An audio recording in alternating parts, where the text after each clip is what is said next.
ദൈവ തിരുനാമത്തിന് ബോധമുണ്ടാകട്ടെ. നല്ല വചനം പേജിലൂടെ നാം പഠിച്ചുകൊണ്ടിരിക്കുന്ന രക്ഷയുടെ ഭദ്രത സത്യമോ മിഥ്യയോ എന്നുള്ള പഠന പരമ്പരയുടെ 23-ാമത്തെ എപ്പിസോഡിലേക്ക് എല്ലാ ബഹുമാന്യ പ്രേക്ഷകർക്കും സ്വാഗതം. കഴിഞ്ഞ 22 എപ്പിസോഡിൽ കൂടി കർത്താവായ യേശുക്രിസ്തു മുഖാന്തരം ദൈവം പാപിയെ രക്ഷിച്ച് അവന്റെ രക്ഷ സുസ്ഥിരമാക്കുന്നു എന്നുള്ള വിഷയമാണ് തിരുവചന അടിസ്ഥാനത്തിൽ നാം പഠിച്ചുകൊണ്ട് ഇരിക്കുന്നത്. ഈ പഠനം ഏറെ ഫലകരമാണ്, പ്രയോജനപ്രദമാണ് എന്ന് പറഞ്ഞ് ഞങ്ങളെ അറിയിച്ച എല്ലാവർക്കും ദൈവനാമത്തിൽ ഞങ്ങൾക്കുള്ള നന്ദിയെ ഞങ്ങൾ ഈ സമയത്ത് അറിയിക്കുന്നു. ദൈവവചനത്തിൽ അല്പം പോലും കൂട്ടി കലർത്താതെ വിശുദ്ധ തിരുവെഴുത്തുകൾ നമ്മുടെ രക്ഷയുടെ ഭദ്രതയെ സംബന്ധിച്ച് എന്താണ് പഠിപ്പിക്കുന്നത് അതാണ് ഞങ്ങൾ നിങ്ങളോട് ഇവിടെ പറഞ്ഞ് തന്നുകൊണ്ടിരിക്കുന്നത്. ഇന്ന് പറയാൻ ആഗ്രഹിക്കുന്നത് നമ്മുടെ രക്ഷ ഭദ്രമായിരിക്കുന്നതിന്റെ വിലപ്പെട്ട മറ്റൊരു കാരണമാണ്. അത് ഇതാണ്: നാം എല്ലാവരും ക്രിസ്തു ശരീരത്തിന്റെ അവയവമായി രക്ഷിക്കപ്പെട്ടപ്പോൾ തീർന്നതുകൊണ്ട് നമ്മുടെ രക്ഷ എന്നേക്കും ഭദ്രമായിട്ട് ഇരിക്കുന്നു. ഒരു പാപി കർത്താവായ യേശുവിനെ രക്ഷിതാവും കർത്താവുമായി സ്വീകരിക്കുമ്പോൾ ദൈവം അവനെ വീണ്ടും ജനിപ്പിച്ച് കർത്താവിന്റെ മാർമിക ശരീരമായ സഭയുടെ അല്ലെങ്കിൽ ശരീരത്തിന്റെ അവയവമാക്കി അവനെ മാറ്റുന്നു. ഈ മാർമിക ശരീരം എന്ന് പറയുന്നത് സാർവത്രിക സഭയാണ്. രക്ഷിക്കപ്പെട്ട എല്ലാവരും ഉൾപ്പെടുന്ന സഭയാണെന്ന് കൊരിന്ത്യർക്ക് എഴുതിയ 1-ാം ലേഖനം 12-ാം അധ്യായത്തിന്റെ 12-ാമത്തെ വാക്യം അവിടെ നാം വായിക്കുന്നു: ശരീരം ഒന്നും അതിന് അവയവവും പലതും, ശരീരത്തിന്റെ അവയവവും പലതായിരിക്കെ എല്ലാം ഒരു ശരീരവും ആയിരിക്കുന്ന പോലെയാകുന്നു ക്രിസ്തുവും. 13-ാം വാക്യം ഇങ്ങനെ വായിക്കുന്നു: യഹൂദന്മാരോ യവനരോ, ദാസരോ സ്വതന്ത്രരോ, നാം എല്ലാവരും ഏക ശരീരം ആകുമാറ് ഒരേ ആത്മാവിനാൽ സ്നാനമേറ്റും ഒരേ ആത്മാവിനെ പാനം ചെയ്തും ഇരിക്കുന്നു. അതിന്റെ 27-ാം വാക്യത്തിൽ എന്നാൽ നിങ്ങൾ ക്രിസ്തുവിന്റെ ശരീരവും ഓരോരുത്തൻ വെവ്വേറെയായി അവയവങ്ങളും ആകുന്നു. നിങ്ങൾ ഓരോരുത്തൻ ക്രിസ്തുവിന്റെ ശരീരവും ഓരോരുത്തൻ വെവ്വേറെയായി അവയവങ്ങളും ആകുന്നു. നിങ്ങൾ ക്രിസ്തുവിന്റെ ശരീരം എന്ന് പറയുമ്പോൾ കർത്താവിന്റെ ദൃശ്യ ശരീരം എന്നല്ല. കർത്താവായ യേശു ഈ ഭൂമിയിലായിരുന്നപ്പോൾ യേശു ക്രിസ്തുവിന് ഒരു മാനുഷികമായ ശരീരം ഉണ്ടായിരുന്നു. ആ ശരീരം കർത്താവ് സ്വീകരിച്ച ജഡശരീരമാണ്. ആ ശരീരം ഉള്ളപ്പോൾ തനിക്ക് രണ്ടാമത് ഒരു ശരീരം കൂടെ ഉണ്ടാവുക എന്നുള്ളത് തികച്ചും അസാധ്യം ആയിരുന്നു.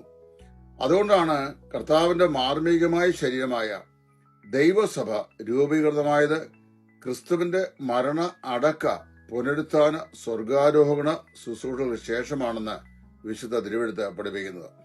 കർത്താവായ യേശു മരിച്ച് അടക്കപ്പെട്ട് ഉയർത്തെഴുന്നേറ്റ് സ്വർഗത്തിലേക്ക് കരയേറിപ്പോയി 10 ദിവസം കഴിഞ്ഞപ്പോഴാണ് പ്രവൃത്തികളുടെ പുസ്തകം 2-ാം അധ്യായത്തിൽ നാം വായിക്കുന്ന പോലെ ദൈവത്തിന്റെ പരിശുദ്ധാത്മാവ് ആളധൂരമായി ഈ ഭൂമിയിലേക്ക് ഇറങ്ങി വന്നത്. അത് അപ്പോസ്തല പ്രവൃത്തികളുടെ പുസ്തകം 2-ൽ നാം വായിക്കുന്നുണ്ട്. ലൂക്കോസ് ആ വിഷയം വളരെ വിസ്താരമായി രേഖപ്പെടുത്തിയിട്ടുണ്ട്. അവിടെ ഇറങ്ങി വന്ന പരിശുദ്ധാത്മാവ് യെരുശലേമിലെ മാളികമുറിയിൽ പരിശുദ്ധാത്മാവിന് വേണ്ടി കാത്തിരുന്ന 120 പേരുള്ള ഒരു സംഘത്തിന്റെ നടുവിലേക്കാണ് ഇറങ്ങി വന്നത്. അവിടെ വന്നു കഴിഞ്ഞപ്പോൾ നാം വായിക്കുന്നു, അവരിരുന്നിരുന്ന വീട് മുഴുവൻ നിറച്ചു എന്ന് പറഞ്ഞു കഴിഞ്ഞാൽ അവരെല്ലാവരും ഇരുന്ന സ്ഥലം മുഴുവൻ നിറച്ചു പരിശുദ്ധാത്മാവ്. അവർ പരിശുദ്ധാത്മാവും പരിശുദ്ധാത്മാവ് അവരിലും ആയി. അങ്ങനെ പരിശുദ്ധാത്മ നിമജ്ഞനം, അതായത് പരിശുദ്ധാത്മ സ്നാനം ചരിത്രപരമായി പെന്തക്കോസ്ത് നാളിൽ അരങ്ങേറി. അത് മുതലാണ് കർത്താവിന് മാർമികമായ ഒരു ശരീരം അല്ലെങ്കിൽ ഒരു ആത്മശരീരം കർത്താവിന് ഉണ്ടായത്. ഈ ആത്മശരീരത്തിലെ ആദ്യത്തെ അംഗങ്ങൾ കർത്താവിന്റെ ശിഷ്യന്മാരുൾപ്പെടെയുള്ള പരിശുദ്ധാത്മ ആഗമനത്തിനായി കാത്തിരുന്നിരുന്ന 120 പേരുള്ള സംഘം ആയിരുന്നു. ആ സംഘത്തോടാണ് പരിശുദ്ധാത്മ നിറവുള്ളവനായി പത്രോസ് എഴുന്നേറ്റ് നിന്ന് പെന്തക്കോസ്തിൽ പ്രസംഗിക്കുമ്പോൾ രക്ഷിക്കപ്പെട്ട് സ്നാനപ്പെട്ട 3000 പേർ ചേർന്നത്. അപ്പോൾ ആദ്യത്തെ ദിവസം തന്നെ 3120 അംഗങ്ങളുള്ള ഒരു സഭയായിട്ടാണ് ക്രിസ്തുവിന്റെ ശരീരമായ സഭ ചരിത്രത്തിൽ രൂപം കൊള്ളുന്നത്. അതുമുതൽ ഇങ്ങോട്ട് കഴിഞ്ഞ 2000 വർഷങ്ങളായി കാലാകാലങ്ങളിലായി ജനിച്ച് ജീവിച്ച് വീണ്ടും ജന്മം പ്രാപിച്ച വിശുദ്ധന്മാരുടെ സംഘത്താൽ ചേർക്കപ്പെട്ട് കർത്താവിന്റെ ശരീരമായ ഈ സഭ വളർച്ച പ്രാപിച്ചുകൊണ്ട് ഇരിക്കുന്നു. ക്രിസ്തു ആ ശരീരത്തിന്റെ ശിരസ്സും കർത്താവായ യേശു ക്രിസ്തു വിശ്വസിച്ച ഓരോ വിശ്വാസിയും ആ ശരീരത്തിൽ വെവ്വേറെയായ അവയവങ്ങളും ആകുന്നു. 1 കൊരിന്ത്യർ 12 അധ്യായത്തിൽ, റോമാലേഖനം 12 അധ്യായത്തിൽ ഈ ശരീര അവയവ സിദ്ധാന്തം സംബന്ധിച്ചുള്ള ബന്ധവും ബാന്ധവവും അതിന്റെ ഫങ്ഷണൽ രീതികളും വളരെ വ്യക്തമായി അപ്പോസ്തലൻ പറഞ്ഞിട്ടുണ്ട്. ശരീരത്തില് വിവിധ അവയവങ്ങളുണ്ട്. ആ അവയവങ്ങളെല്ലാം അതാതിന്റെ സ്ഥാനത്ത് നിബന്ധിപ്പിച്ചിരിക്കുന്നത് ദൈവമാണ്. ശരീരത്തിന് അവയവങ്ങൾ പലതാണെങ്കിലും ശിരസ് ഒന്ന് മാത്രമേ ഉള്ളൂ. ആ ശിരസ് കർത്താവായ യേശു ക്രിസ്തുവാണ്. തലയായവൻ നല്ലോ ശരീരം മുഴുവൻ ഞരമ്പുകളാലും അസ്ഥികളാലും ചൈതന്യം പ്രാപിച്ചും ഏകീഭവിച്ചും ദൈവികമായ വളർച്ചയെ പ്രാപിക്കുന്നു എന്ന അപ്പോസ്തലൻ വേറൊരു ലേഖനത്തിലും പറഞ്ഞിട്ടുണ്ട്. അപ്പോൾ ഇവിടെ ഒരു ശരീരം, അതിന് പല അവയവങ്ങൾ. ലോകത്തിലെ 5 വൻകരകളിൽ നിന്നും രക്ഷിക്കപ്പെടുന്ന ആളുകളെ ഈ ശരീരത്തിന്റെ ഓരോ അവയവങ്ങളായി കർത്താവ് ബന്ധിപ്പിച്ചിരിക്കുകയാണ്. ഈ ക്രിസ്തു ശരീരത്തിൽ ശിരസിനോട് ചേർന്ന് സജീവമായി നിലകൊള്ളുന്ന ഒരു പ്രവർത്തന തത്വം എന്ന നിലയിൽ ഈ ശരീരത്തിലെ അവയവങ്ങൾക്ക് ഏതെല്ലാം നിലയിലുള്ള പ്രവർത്തനങ്ങളാണുള്ളത് എന്ന് വേദപുസ്തകം വളരെ ഭംഗിയായി നമുക്ക് വിവരിച്ചു നൽകുന്നുണ്ട്. ശരീരത്തിലെ ഓരോ അവയവങ്ങളും അവയുടെ സ്ഥാനം സ്വമേധയാ തിരഞ്ഞെടുത്തല്ല, പരിശുദ്ധാത്മാവായ ദൈവം അവയ്ക്ക് തനിക്കിഷ്ടപ്പെട്ടതുപോലെയുള്ള സ്ഥാനം നൽകി ശരീരത്തിൽ അലങ്കരിക്കുകയാണ് ചെയ്തിട്ടുള്ളത്. ഓരോ അവയവങ്ങൾക്കും അതിൻ്റെതായ പ്രവർത്തന തത്വമുണ്ട്. കൈയുടെ പ്രവർത്തന തത്വമല്ല കാലിന്, കാലിന്റെ പ്രവർത്തന തത്വമല്ല കണ്ണിന്, കണ്ണിന്റെ പ്രവർത്തന തത്വമല്ല ചെവികൾക്ക്. അങ്ങനെ ഓരോ അവയവങ്ങൾക്കും അതാതിൻ്റെതായ പ്രവർത്തന തത്വമുണ്ട്. ഓരോ അവയവങ്ങളും സ്വതന്ത്രമായി പ്രവർത്തിക്കുമ്പോൾ തന്നെ കൂട്ടായി ശരീരത്തിൽ ഒന്നിച്ചു ചേർന്ന് നിന്ന് പ്രവർത്തിച്ചുകൊണ്ട് ദൈവമഹത്വത്തിനായി പ്രയോജനപ്പെടുന്നു. ശരീരത്തിന്റെ പൊതുപ്രയോജനമാണ് അവയവങ്ങളുടെ ഫങ്ഷൻ കൊണ്ട് ഉദ്ദേശിക്കപ്പെട്ടിട്ടുള്ളത്. അപ്പൊ ഇവിടെ ഞാൻ പറയുമ്പോൾ ഓരോ വ്യക്തികളെയും കർത്താവിന്റെ ശരീരത്തിന്റെ അവയവമാക്കി മാറ്റിയ പ്രക്രിയ പരിശുദ്ധാത്മ സ്നാനമായിരുന്നു. ആത്മസ്നാനത്താൽ അല്ലാതെ ആർക്കും ക്രിസ്തു ശരീരത്തിന്റെ അവയവം ആയിത്തീരുവാൻ സാധിക്കുകയില്ല. അപ്പൊ ഇത് അങ്ങനെ വരുമ്പോൾ എപ്പോൾ നമ്മൾ രക്ഷിക്കപ്പെട്ടോ അപ്പോൾ നമ്മെ ക്രിസ്തുവിന്റെ ശരീരത്തിന്റെ അവയവമാക്കി കർത്താവ് മാറ്റി. കർത്താവായ യേശുവാണ്, പുനരുദ്ധാനം ചെയ്ത യേശു ക്രിസ്തുവാണ് പരിശുദ്ധാത്മസ്നാനം നൽകി രക്ഷിക്കപ്പെടുന്നവരെ കർത്താവിന്റെ ശരീരത്തോട് ചേർത്ത് ക്രിസ്തുവിന്റെ ശരീരത്തിന്റെ അവയവമാക്കി മാറ്റുന്നത്. അങ്ങനെ വരുമ്പോൾ ഒരു ക്രിസ്തുവിന്റെ മാർമിക ശരീരത്തിന്റെ അവയവമാക്കി ഒരു വ്യക്തിയെ തീർക്കുന്നത് ഏതെങ്കിലും ഭൂമിയിലെ പ്രാദേശിക സഭാ സംഘടനകളോ സംഘടനകളോ സഭാ നേതാക്കന്മാരോ സംഘടനയുടെ അധിപന്മാരോ ബിഷപ്പുമാരോ അല്ലെങ്കിൽ പാസ്റ്റേഴ്സോ സുവിശേഷന്മാരോ മൂപ്പന്മാരോ ആരുമല്ല, പുനരുദ്ധാനം ചെയ്ത കർത്താവായ യേശു ക്രിസ്തുവാണ്.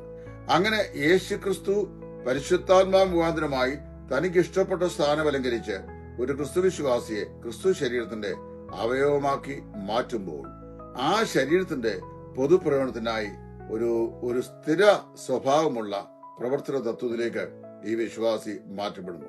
അങ്ങനെ ക്രിസ്തു ശരീരത്തിന്റെ അവയവമായി തീർന്നിരിക്കുന്ന വിശ്വാസി എന്നേക്കും ആ ശരീരത്തിൽ ഫിക്സ് ചെയ്യപ്പെട്ടിരിക്കുകയാണ്. ക്രിസ്തു താൻ തന്നെ ഉറപ്പിച്ചിരുന്ന ഈ അവയവവും യാതൊരു കാരണവശാലും ഈ ശരീരത്തിൽ നിന്ന് മാറ്റപ്പെടുന്നില്ല. അങ്ങനെ വരുമ്പോൾ ഇനി ആ ശരീരത്തിൽ നിന്ന് മാറ്റപ്പെടണം എന്നുണ്ടെങ്കിൽ അത് കർത്താവിനല്ല വേറെ ആർക്കും അങ്ങനെ ചെയ്യാൻ സാധിക്കുകയില്ല. ക്രിസ്തു തന്റെ ശരീരമായ സഭയെ വെട്ടിമുറിക്കുകയോ അതിന് അംഗച്ഛേദം ഉണ്ടാക്കുകയോ പിന്നെ അതിന് ഈ രൂപരാഹിത്യം ഉണ്ടാകുവാൻ പരിശ്രമിക്കുകയോ ചെയ്യുകയില്ല. ക്രിസ്തുവിന്റെ അവയവത്തിന് നഷ്ടം ഭവിക്കുന്നതായി യാതൊരു തിരുവെഴുത്തും വിശുദ്ധ ബൈബിളിൽ എവിടെയും പറയുന്നില്ല. ഒരിക്കൽ യേശു ക്രിസ്തുവിന്റെ ശരീരത്തിന്റെ അംഗമായി തീർന്ന വിശ്വാസിയുടെ ശരീരത്തിലെ ഏതെങ്കിലും അവയവങ്ങൾ കാലാനുസൃതമായി ദൈവം വെട്ടിമാറ്റി പിന്നെ ആ സ്ഥലത്ത് വേറൊരാളെ ഒട്ടിക്കുകയോ അല്ലെങ്കിൽ കുറെ കഴിയുമ്പോൾ വെട്ടിമാറ്റിനെ വീണ്ടും ചേർക്കുകയോ ചെയ്യുന്നതായി എവിടെയും രേഖപ്പെടുത്തിയിട്ടില്ല. ക്രിസ്തു ശരീരത്തിൽ കൈയുടെ വിരലിന്റെ സ്ഥാനമാണ് പ്രിയ വിശ്വാസി നിനക്ക് ദൈവം നൽകുമെങ്കിൽ കർത്താവ് ഒരിക്കലും ആ വിരലിനെ ഛേദിക്കുകയില്ല. വിരൽ സ്വതവേ അവിടുന്ന് പറഞ്ഞു മാറാൻ കഴിയുമില്ല. ക്രിസ്തീയ സന്തോഷവും ഉറപ്പുമുള്ള ഒരു വൃദ്ധയായ സ്ത്രീയോട് ഒരിക്കൽ ഒരാള് ഇങ്ങനെ ചോദിച്ചു, നീ കർത്താവിന്റെ കരങ്ങളിൽ ഇരിക്കുകയാണെന്നാണല്ലോ നീ പറയുന്നത്. പക്ഷേ അവന്റെ കരങ്ങളിൽ ഇരിക്കുമ്പോൾ അവന്റെ കൈപ്പത്തിയിലെ വെല്ലുകൾക്കിടയിൽ വലിയ വിടവുകളുണ്ടല്ലോ, ആ വിടവുകൾ കൂടെ ചോർന്നു പോകാനുള്ള സാധ്യതയില്ലേ എന്ന് ദൈവഭക്തിയുള്ള ഈ വൃദ്ധമാതാവിനോട് ഒരാൾ ചോദിക്കുമ്പോൾ ആ പ്രിയപ്പെട്ട മാതാവ് പറഞ്ഞ മറുപടി എങ്ങനെയാണ്?